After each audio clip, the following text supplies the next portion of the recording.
Magandang araw at magandang gabi po sa mga nakakapanood sa gabi at sa lahat po ng nabot ng video nito. Welcome po dito sa AMB o Aboy Mix Video. Ngayon po may balita po tayo na kapapasok lang, no. Actually ito ay 2 days na ho nakalipas, ano. Ito po ay kakaibang balita sapagkat tungkol ito sa solar system natin at isang pong object ang nakita na napakabilis na pumapasok dito sa solar system. At wala pong kasing bilis nito. Ang sabi nila, ito daw ay mukhang isang nuclear powered spacecraft o alien. So, panoorin po natin mula sa video ng Wayo. Ito po. So, play na po natin ang kanyang video at sama-sama natin bigyan ng ating reaction at komento. The greatest mystery in our skies has just gotten a little bit stranger. Howard top scientists say that it could be a nuclear-powered alien craft of all things. An object zooming through our solar system is now challenging the notion of scientists and is sparking a heated debate. Are we witnessing our very first interstellar visitors?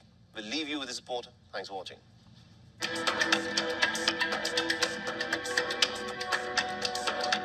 Something is coming. It's fast and unexplained.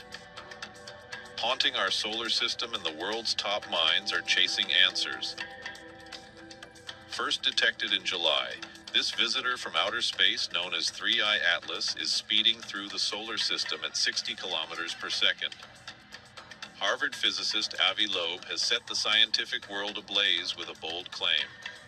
The mysterious interstellar object racing through space at breakneck speed could be a nuclear-powered spaceship. The massive object, larger than Manhattan, shows unusual glow pattern and planetary alignment that Harvard physicist calls potentially technological. We are a relatively young technological civilization, and one can imagine a more advanced civilization having an agenda, some goals that are long-term in interstellar space, and therefore we might find probes that are still functional.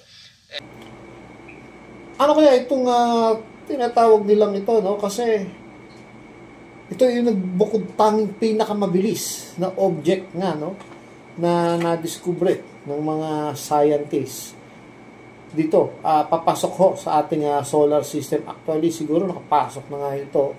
At sabi nila, mukhang dadaan daw ito sa ating planeta, sa Earth, by December 16 or 17. Ayun ang sabi dun sa ibang balita. At kaya nila nasabi ito kasi kung mga comet ito na dati pa, na regular, alam nila yung speed Pero ito, bago po ito. At bakit naman nila nasabing spacecraft? Siguro dahil unknown pa ito at bago sa kanila. Ito yung mga tinatawag na UFO kasi unidentifying flying object pa siya, no?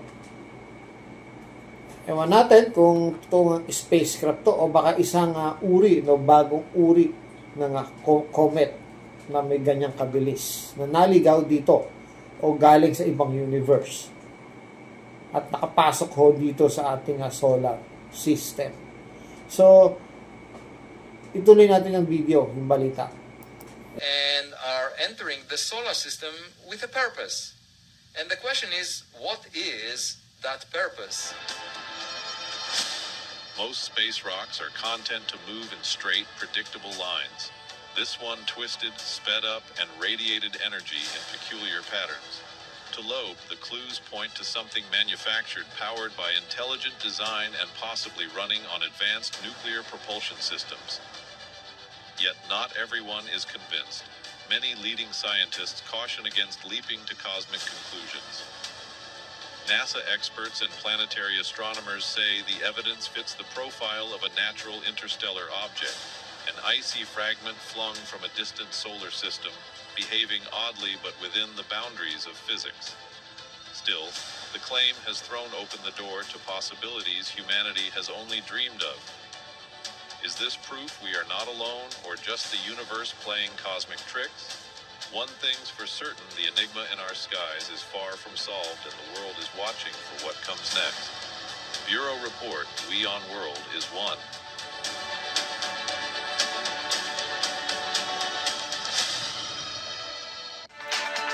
So, yun po, no, mula sa WION, ito yung report nila, no. Iba kasi meron sila comparison sa isang asteroid o isang moving object na malalaking bato na yan. Kumpara dito, no.